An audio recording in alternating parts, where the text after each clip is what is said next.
প্রতি বছর বিভিন্ন দেশ থেকে শিক্ষার্থী ভিসায় যুক্তরাষ্ট্রে প্রবেশ করেন হাজার হাজার শিক্ষার্থী এবং তাদের অনেকেই পড়াশোনা, গবেষণা এবং ডিগ্রি সম্পন্ন করার পরও দীর্ঘ সময় যুক্তরাষ্ট্রে অবস্থান করেন। এই ব্যাপারটি নিয়ন্ত্রণে আনতে সব ধরনের শিক্ষার্থী ভিসায় এবার সময়সীমা আরোপ করতে চাইছেন ট্রাম্প।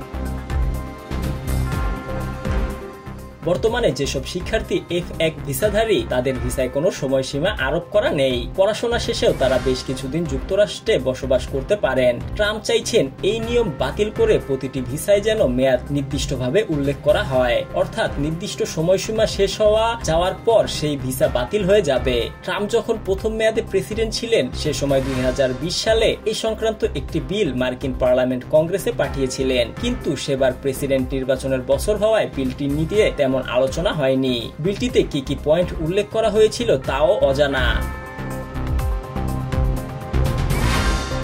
এক প্রতিবেদনে AFP জানিয়েছে, সোমবার যুক্তরাষ্ট্রের স্বরাষ্ট্র মন্ত্রণালয় থেকে শিক্ষার্থী ভিসায় সময়সীমা আরোপ সংক্রান্ত ট্রাম্পের প্রস্তাবিত বিল আকারে মার্কিন পার্লামেন্ট কংগ্রেসে পাঠানো হয়েছে। সেখানে বলা হয়েছে সব ধরনের শিক্ষার্থী ভিসায় মেয়াদ নির্দিষ্ট করতে হবে এবং মেয়াদ শেষ হয়ে যাওয়ার পর যদি কোনো শিক্ষার্থী নবায়ন না করে তাহলে ওই শিক্ষার্থীকে অবৈধ অভিবাসী হিসেবে বিবেচনা করা হবে। সেক্ষেত্রে মার্কিন আইন অনুযায়ী ওই শিক্ষার্থী ফৌজদারি অপরাধী হিসেবে চিহ্নিত হবেন।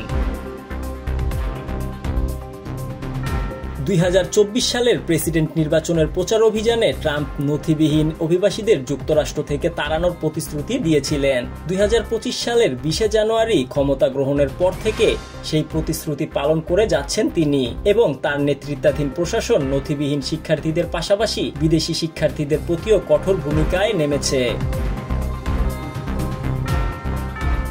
সম্প্রতি বিশ্বের অন্যতম শীর্ষস্থানীয় বিশ্ববিদ্যালয় হার্ভার্ডে সরকারি অনুদানের $220 কোটি আটকে দিয়েছেন ট্রাম্প। সেই সঙ্গে হার্ভার্ডকে প্রস্তাব দিয়েছেন যদি এই বিশ্ববিদ্যালয় বিদেশি শিক্ষার্থী ভর্তি করা বন্ধ করে তাহলে সরকারি অনুদানের ওপর থেকে স্থগিত আদেশ তুলে নেবেন তিনি।